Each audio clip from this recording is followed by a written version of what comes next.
10வது அல்லது 12வது வகுப்பில் கல்வியில் தடை ஏற்பட்டதா மற்றும் தேர்ச்சி பெற முடியலையா?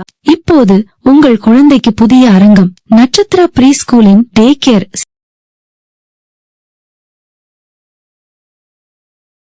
நாச்சியார் கோவில், திருநறையூர் நம்பி கோயில், கல் கருடன்.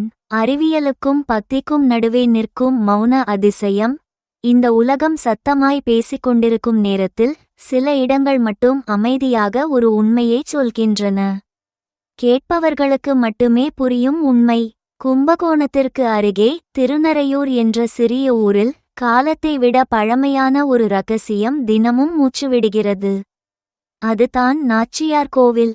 ஆனால் இந்த கோவிலின் உண்மையான அடையாளம் கோபுரம் இல்லை, கருவறை இல்லை. அது கல் கருடன், பறக்காத ஒரு கழுகு. ஆனால் மனித மனங்களை பறக்க வைக்கும் ஒரு தெய்வீக இருப்பு. இந்த கோவிலில் விஷ்ணு நாரையூர் நம்பி என்ற பெயரில் இருக்கிறார். ஆனால் வழக்கம்போல் முன்னிலையில் அவர் இல்லை. இங்கே ஆட்சி செய்வது தாயார் வஞ்சுளவல்லி நாச்சியார். லட்சுமி தேவியே முதன்மை. உலகில் சில கோவில்களில்தான் பெண் தெய்வம் பிரதானமாக இருப்பாள். அந்த அபூர்வ பட்டியலில் இந்த நாச்சியார் கோவில் ஒரு முக்கிய இடம் பிடிக்கிறது. ஊர்வலங்களில் கூட முதலில் தாயார்தான், விஷ்ணு பின்னால். இது ஒரு தத்துவம். அதிகாரம் சத்தமாக இருக்க வேண்டியதில்லை, அது அமைதியாக முன்னே செல்லும். இந்த கோவிலின் இதயம் கல் கருடன், விஷ்ணுவின் வாகனம். ஆனால் மற்ற கோவில்களில் இருக்கும் கருடன் போல அல்ல. இது சாலிகிராம கல்லால் செய்யப்பட்ட ஒரு தனித்துவமான சிலை. இதன் கதை ஒரு புராணம் போல தொடங்குகிறது. கருடனை வடிவமைக்க முயன்ற சிற்பி ஒவ்வொரு முறையும் பறந்து செல்லும் கருடனை பார்த்து தோல்வியடைந்ததாகச் சொல்லப்படுகிறது. அந்த விரக்தியின் உச்சத்தில் அவர் ஒரு கல்லை எறிகிறார். அந்த கணமே கருடன் கல்லாக மாறி நான் இங்கேயே இருப்பேன் என்று தீர்மானித்தது போல. அதுவே இன்று நாம் வணங்கும் கல் கருடன். ஆனால் கதை இங்கே முடியவில்லை. உண்மையான அதிசயம் கருட சேவையில்தான் ஆரம்பிக்கிறது. வருடத்திற்கு இருமுறை, மார்கழி பிரம்மோற்சவம், பங்குனி கருட சேவை.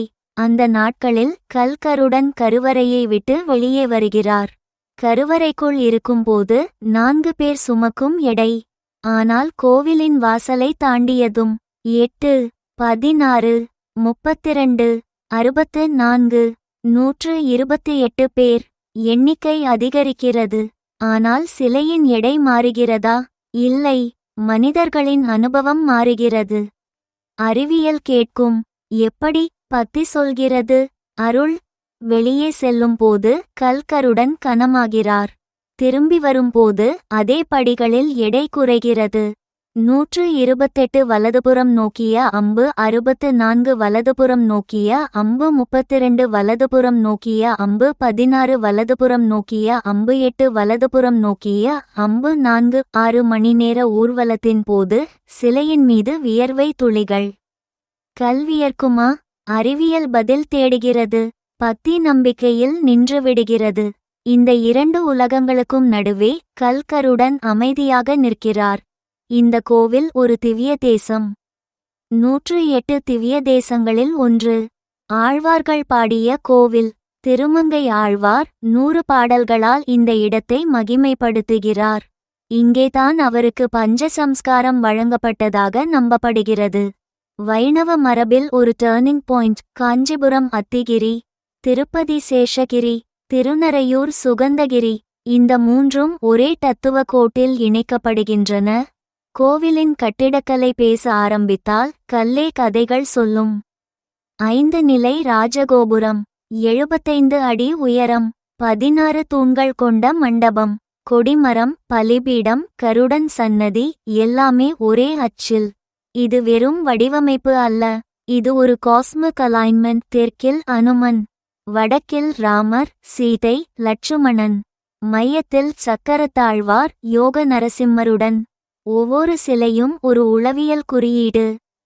இந்த கோவில் கோச்செங்கட் சோழனால் கட்டப்பட்டதாக நம்பப்படுகிறது. அவர் சிவனுக்காக 70 கோவில்கள், விஷ்ணுவுக்காக ஒரே ஒரு கோவில். அதுதான் இது. ஏன்? புராணம் சொல்கிறது. தோல்வி, தவம், ஆசிகள்.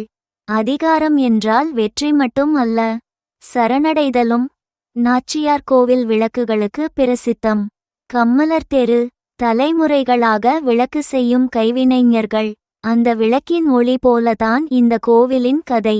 மெதுவாக ஆனால் ஆழமாக. இங்கே தினமும் 6 கால பூஜைகள். உஷத்த காலம் முதல் அர்த்த ஜாமம் வரை. நாகஸ்வரம், தவில், வேத மந்திரங்கள்.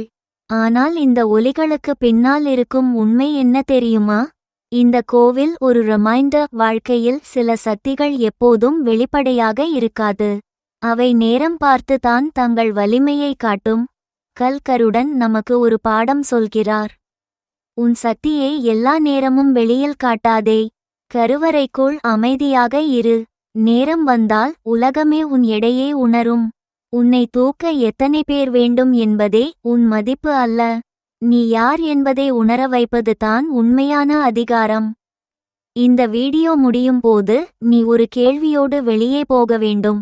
உன் வாழ்க்கையில் நீ கல்கருடனா அல்லது சுமக்கும் கூட்டமா?